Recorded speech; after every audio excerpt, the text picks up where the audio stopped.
সবাই ঈদে বাড়িতে যাচ্ছেন। সবাইকে যেহেতু রমজানের একদম শেষ সময়ে আমরা এখন দাঁড়িয়ে আছি, মানে ঈদের মুখোমুখি। আর মাত্র 4টা রোজা বাকি। আমি যখন এই ভিডিওটা করছি আর মাত্র 4টা রোজা বাকি। সবাই যেন নিরাপদে বাড়িতে যেতে পারেন। আপনি যেখানে এখন অবস্থান করছেন সেই জায়গাটাকে নিরাপদ করে তারপর আপনি আনন্দ করার জন্য ঈদে নিরাপদে বাড়িতে যাবেন। তো আপনাদের প্রতি অনেক অনেক ভালোবাসার শুভেচ্ছা। আর আমার আজকের এই রেসিপিগুলো আপনাদের সাথে শেয়ার করলাম। এখানে হচ্ছে চিংড়ি মাছের দো পেঁয়াজু, আর এটা হচ্ছে একটা চিংড়ি মাছের মিক্সড ভেজিটেবল, যেটা আমি করেছি। মিষ্টি কুমড়ো আর লাউ, আলু কিছুটা ছিল। এই তো, সাথেই থাকবেন। হ্যালো, আসসালামু আলাইকুম। সবাই কেমন আছেন? আশা করছি সবাই খুব ভালো আছেন। আলহামদুলিল্লাহ আমরা আছি মোটামুটি। চলে যাচ্ছে এই তো দিন। রমজানের তো প্রায় শেষের দিকে চলে আসলো। আজকে 26 তারিখ, 25 রোজা শেষ হয়ে আগামীকাল 26 রোজা হবে, মানে 27 তারিখ 26 রোজা হবে আর কি। তো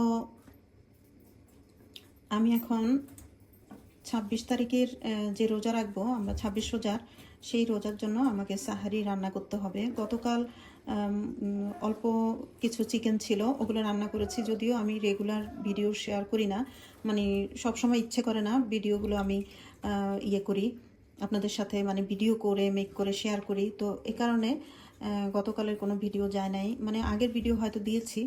তো আজকে যে ভিডিওটা করব হয়তো চেষ্টা করব 2-1 দিনের ভিতর দিতে। আমার ভিডিও দেখা যায় একটু সবসময় লেটে আপলোড হয়ে যায়। তো এই যে এখানে আমি কি দিয়ে কি রান্না করব সেটার জন্য গুছিয়ে নিয়েছি। এগুলো তো আমাদের গৃহিণীদের সবসময় নিজেদের কিভাবে কি করব সেটা মানে আগে থেকে গুছিয়ে রাখতে হয়। তো আমি এখানে এই যে চিংড়ি মাছগুলো বাবুর আব্বু প্রায় অনেক দিন হয়ে গেছে আনছে। তো এগুলো যে ফ্রিজের এক কোণে পড়েছিল আমার মানে মনেই ছিল না। তো আমি আসলে এগুলো ফ্রোজেন ছিল তো ভিজিয়েছি, তাই এখানে রেখেই দেখাচ্ছি আপনাদের সাথে। তো এখন এগুলো কেটে কুটে নিব আর এগুলো রান্না করব। এই যে ক্যাপসিকাম নিয়ে আসছিল বাবুর আব্বু। তো এই ক্যাপসিকামগুলো কিন্তু আমরা বেশিরভাগ সময় গোল টাইপের যে ক্যাপসিকাম, ওটাই বেশি আমরা বাসায় আনা হয়েছে, খেয়েছি। তো এটা আমি সেদিনও একটা ভিডিও করেছিলাম, সেখানে বলেছি। তো এই ক্যাপসিকামগুলো দিয়ে বাবুর আব্বু বললো যে চিংড়ি দিয়ে করো, ভালো লাগবে। তো আমি ভাবলাম যে একটু কালারফুল করার জন্য একটু টমেটো স্লাইস করে দিব। আর এখানে মিষ্টি কুমড়োর সাথেও একটু চিংড়ি মাছ দিয়ে হালকা একটু ঝোল করব, কারণ এটা একটু ভুনা ভুনা করবো, ওটা একটু ঝোল করব, এরকমই টার্গেট। তো ঠিক আছে, আমি সব কিছু একটু রেডি করে নিই, তারপর আপনাদের সাথে আবার ফিরে আসি। তো আমি চপিং বোর্ডটা নিয়ে নিলাম, ক্যাপসিকামগুলো কেটে নিই। ক্যাপসিকামগুলোকে এভাবে স্লাইস করব, মানে বেশি লং রাখা যাবে না। এত লং রেখে তো রান্না করলে ভালো লাগবে না, দেখতেও ভালো লাগবে না, খেতেও ভালো লাগবে না। তো এভাবে লম্বা লম্বা করে করব ভাবতেছি। সবগুলো এভাবে লং টাইপের করে করব। তো ক্যাপসিকামের তরকারি কিন্তু খুব বেশি মজা লাগে, আমার কাছে খুব ভালো লাগে। আপনাদের কার কাছে কেমন লাগে বলবেন। আমরা তো অনেকেই ক্যাপসিকাম বিভিন্ন রান্নায় দেখা যায়, এটা একটা দামি ইয়া হিসেবে, কিন্তু সব জায়গায় এটা সেল করা হয়। সবাই কিন্তু এটা সব সময় নিয়ে আসতে পারে না, একটু দামটা আসলে বেশিই রাখে। তো ক্যাপসিকামের গুণগান আর না করে আমি সবগুলো কেটে নিই। তো আমি এভাবে এই যে ফিঙ্গার সাইজ করে করে কেটে নিব। বাসায় যদিও গাজর ছিল, কিন্তু আমার কাছে মনে হচ্ছে যে গাজর না দিই, গাজর দিলে ভালো লাগবে না। তো গাজরটা দিব না, আমি এগুলো দিয়ে করি। গাজর দিলে কিন্তু অনেক সুন্দর লাগে, কালারফুল লাগে। তো দেখি এভাবেই করি। তো বাকি ক্যাপসিকাম আর টমেটোগুলো আমি কেটে নিচ্ছি। এই তো সবগুলো টমেটো আর ক্যাপসিকাম একসাথে নিয়ে নিয়েছি। একসাথে নেওয়ার কারণ হলো এগুলো আমি ধুয়ে বিচি আর যা যা যাওয়ার তো চলে যাবে, তারপর হালকা মানে একদম গলে যাতে না যায়, তাই এভাবে করব। এই তো ক্যাপসিকাম আর টমেটোগুলো কেটে ভালো করে ধুয়ে এক সাইডে রেখে দিয়েছি। আর এখানে এই যে এই মিষ্টি কুমড়োটা খুবই ভালো, একদম আমি ভুনো ভুনা করেছিলাম 2 দিন, এত বেশি টেস্টি লাগছে, মানে স্লাইস করে যেটাকে বলে ওইভাবে করেছিলাম। তো এগুলোর বাকল ছাড়াতে একটু কষ্ট হয় আর কি। তো এগুলোর সাথে দুটো আলু দিব, আর এটা স্লাইস করে কেটে নিব। ওগুলো আমি পরে আবার ভুনা করব। তো আলুটা সহ কেটে নিই। তো বাবুর আব্বু কিন্তু একটা লাউ নিয়ে আসছিল সেদিন। লাউটা এত সুন্দর ছিল দেখতে, সাইজ একটু ছোট ছিল। তো আমি একদম অল্প করে নিয়ে লাউটা কিছুটা ডাল দিয়ে রান্না করেছিলাম। তো এখানে আমি 3টে আলু নিয়েছি, আর একটু মিষ্টি কুমড়ো অল্প করে নিয়েছি। তো একটা মিক্স ভেজিটেবলের মতো হবে, তাই আমি ভাবলাম যে এখান থেকে অল্প করে একটু লাউ নিয়ে নিই, তাহলে তরকারিটা চিংড়ি মাছ দিয়ে যখন রান্না করবো অনেক বেশি ভালো লাগবে। তো আমি এগুলো আবার ফ্রিজে রেখে দেবো বাকিগুলো। আর এখানে আলু আর লাউটা কেটে নিই। তো কিছুক্ষণ পর পর আপনাদের সাথে একটু একটু শেয়ার করছি। এই তো আমার কাটা শেষ, আলহামদুলিল্লাহ একদম অল্প সময়ের মধ্যে কেটে ফেলছি। এখানে এগুলো কাটা শেষ, এখন চিংড়ি মাছটা কেটে রান্না বসিয়ে দিব। একেবারে রান্নায় আপনাদের সাথে আসছি, শেয়ার করব। এই তো আমি এখানে চিংড়ি মাছগুলো দেখেন, চিংড়ি মাছগুলো আমি ভালো করে বেছে ধুয়ে নিয়েছি। আর চিংড়ি মাছগুলো এতক্ষণ এতগুলো দেখা গেছে, কিন্তু এই সবগুলোর থেকেও বেশি খোসা আমাকে ফেলে দিতে হয়েছে। তা আমি একদম খোসা থেকে বের করে নিয়েছি। এখানে 7টা চিংড়ি মাছ ছিল, তো মাথার অংশ কিন্তু বেশ ভারী। এগুলো যেহেতু একদম গলদা চিংড়ি বড় বড়, তো আমি ভাবলাম যে এগুলো দিয়ে আমি ভেজিটেবল দিয়ে করি, আর এগুলো আমি ভুনা করব। তো আমরা রান্নায় চলে যাই এখন। তো ভেজিটেবল বসানোর জন্য আমি এমন একটা পাত্র নিয়েছি, আর এই পাত্রটা একটু উঠে গেছে, আমার একদম সংসার জীবনের শুরুর এই পাত্রটা। তো এখন আমি পাত্রে তেল দিয়ে দিচ্ছি পরিমাণ মতো, আর একটু ফোড়ন দিয়ে চিংড়ি মাছটাকে একটু কষিয়ে বসাবো। এখানে আমি পেঁয়াজ, কাঁচামরিচ, একটু পেঁয়াজ, কাঁচামরিচ, ধনেপাতা সব কিছু কেটে নিয়েছি। তো পেঁয়াজটা দিয়ে দিই।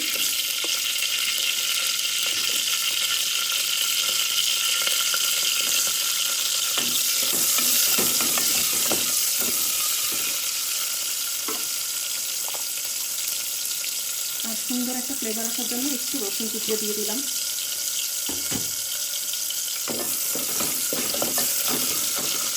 পেঁয়াজটা হতে থাক, এর মধ্যে আমি স্পাইসগুলো রেডি করে নিই। এই তো এখানে আমি হলুদের গুঁড়া, মরিচের গুঁড়া, জিরার গুঁড়া আর লবণ নিয়েছি। আর এখানে আমার আদা রসুন পেস্ট আছে, তো আমি এখান থেকে বেশ খানিকটা আদা রসুন পেস্ট নিয়ে নিচ্ছি। আর পেঁয়াজের মধ্যেই আমি এই যে চিংড়ি মাছগুলো দিয়ে দিলাম। আর এই বড় বড় পাগুলো কিন্তু অনেকে খায়, এগুলো ভাজা ভাজা হলে কিন্তু খেতে ভালো লাগে। পেঁয়াজের সাথে একটু ভালো করে ভেজে নিই, ভেজে তারপরে এখানে আমি মশলাটা দিয়ে দিই।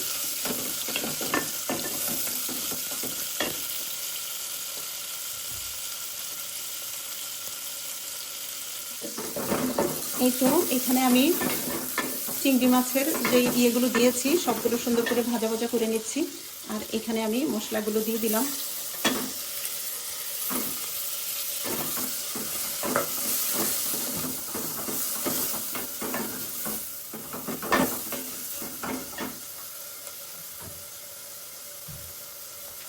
মশলাটা দেওয়ার পর আমি সামান্য পানি দিয়ে একটু কষিয়ে নিব, তারপর আমি তরকারিগুলো দিব।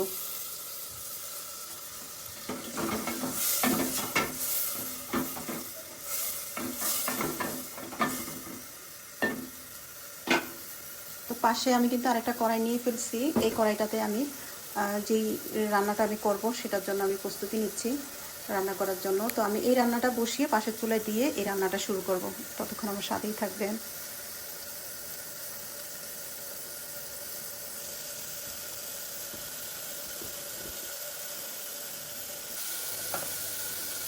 এই তো আমার এখানে কিন্তু আমার যেই চিংড়ির যেই এগুলো দিয়েছি সুন্দর করে এগুলো কষে গিয়েছে। এখন আমি তরকারিগুলো দিয়ে নেড়ে চেড়ে আর একটু কষিয়ে নিব।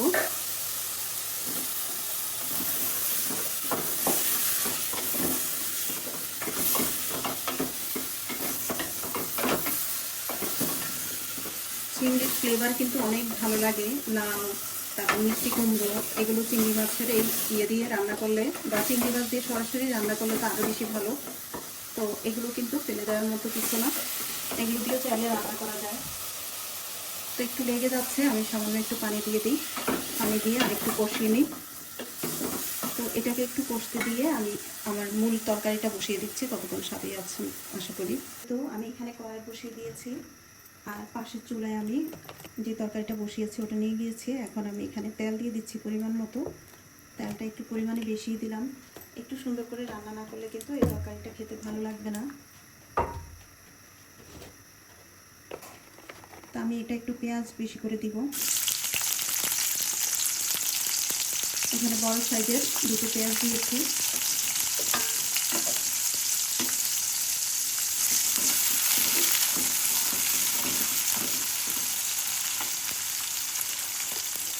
আমি কুমড়োর তরকারিতে এই কাঁচামরিচগুলো দিয়ে দিচ্ছি।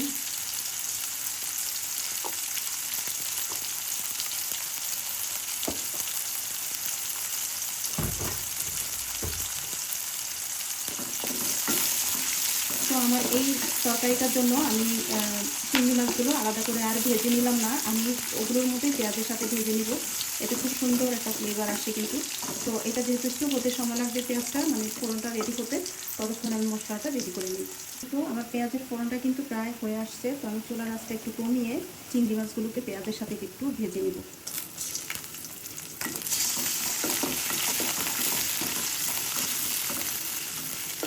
আর এখানে কিন্তু আমি সেমভাবে হলুদের গুঁড়া, মরিচের গুঁড়া, জিরার গুঁড়া, লবণ একটু পরিমাণে কম নিয়েছি, যেহেতু এটা একটু ভাজা ভাজা হবে। তো আমি এখন মশলাগুলো সব এখানে দিয়ে দিচ্ছি, বাকিটা আমি একটু পানি মিশিয়ে হালকা একটু পরে দিব। তো চুলার আঁচটা বাড়িয়ে আমি এখন এই মশলার সাথে চিংড়ি মাছটাকে ভালোভাবে কষিয়ে নিই।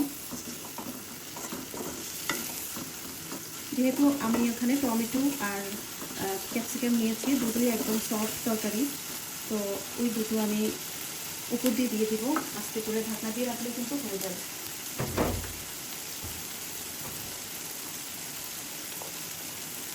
যেহেতু মরিচের গুঁড়া দিয়েছি, তাই কাঁচামরিচটা অত বেশি দিচ্ছি না, একটু পরিমাণে কম দিলাম।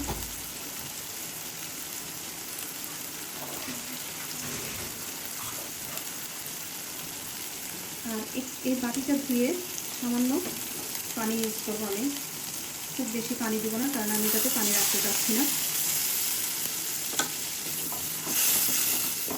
ভুনা ভুনা টাইপের করবো। একটু চিংড়িটা যা হয়েছে ভাজা ভাজা, এতটুকুই যথেষ্ট, এর থেকে বেশি ভাজা ভাজা করবো না।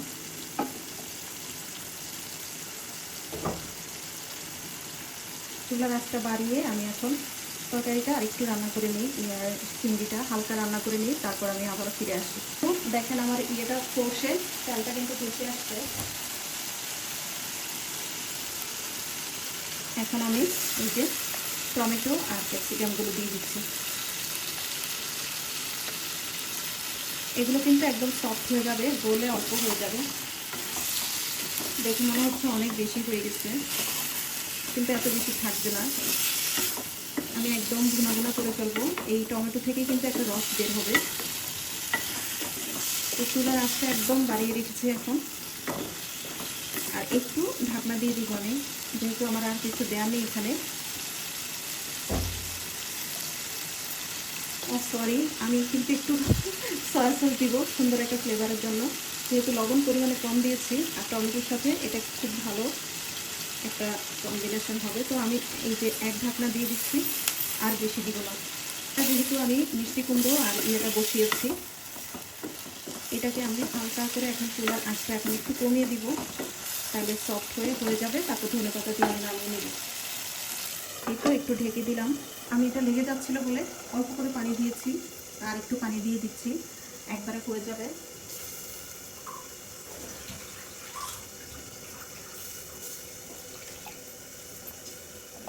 এটাও একটা মাখা মাখা ঝোল রাখবো, অতিরিক্ত ঝোল রাখবো না। বেশি ঝোল রাখলে কিন্তু ওই তরকারিটা খেতে ভালো লাগে না। তো এই তো এটা হয়ে যাক, ফুটে আসুক। আর এদিকে আমাকে কিন্তু ওটা নেড়ে চেড়ে তুলে নিতে হবে, বেশিক্ষণ রাখলে নিচে লেগে যাবে। এই তো টমেটো থেকে দেখেন কিছুটা ঝোল উঠে আসছে, তো আমি একটু নেড়ে চেড়ে দিই।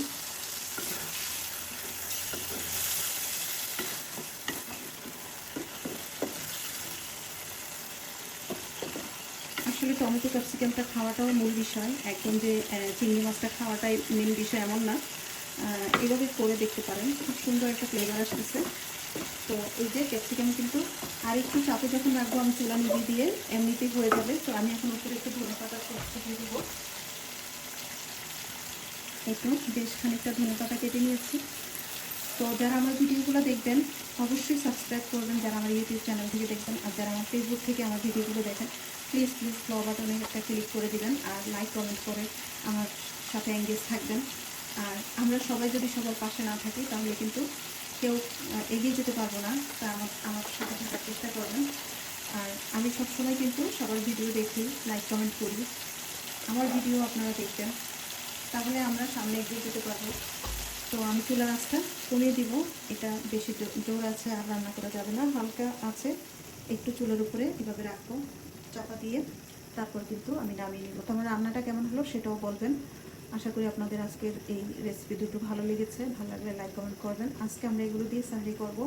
মানে 25তম রোজা। তো সরি, আবারও ভুল বলে ফেলছি, 26 রোজা। তো সবাই খুব ভালো থাকেন, আপনাদের আগাম ঈদের শুভেচ্ছা জানাচ্ছি। সবার ঈদ যেন অনেক বেশি ভালো কাটে। আর অনেকেই হয়তো এখন থেকেই বাড়িতে চলে যাওয়ার চিন্তা ভাবনা করছেন। তো বাড়িতে যাওয়ার আগে অবশ্যই নিজের বাসাটাকে নিরাপদভাবে রেখে যাওয়ার চেষ্টা করবেন।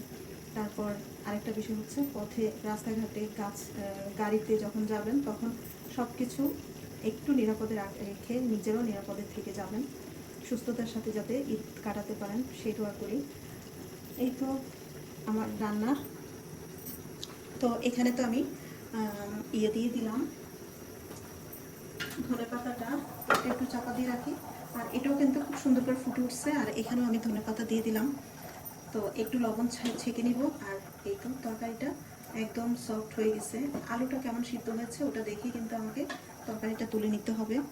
আলুটা সম্ভবত আর একটু বয়েল হবে, যেহেতু মিষ্টি কুমড়াটাও সফট এবং লাউটাও সফট, ওই দুটো আগেই হয়ে যাবে। আলুটা হতে একটু সময় লাগবে। তো আমি চুলার আঁচটা কমিয়ে আর একটু রেখে দিব। তো ঠিক আছে, সবাই খুব ভালো থাকবেন। আজকের মতো বিদায় নিচ্ছি। আল্লাহ হাফিজ। এখানে আর একটু লবণ লাগবে মনে হচ্ছে। আল্লাহ হাফিজ, আসসালামু আলাইকুম।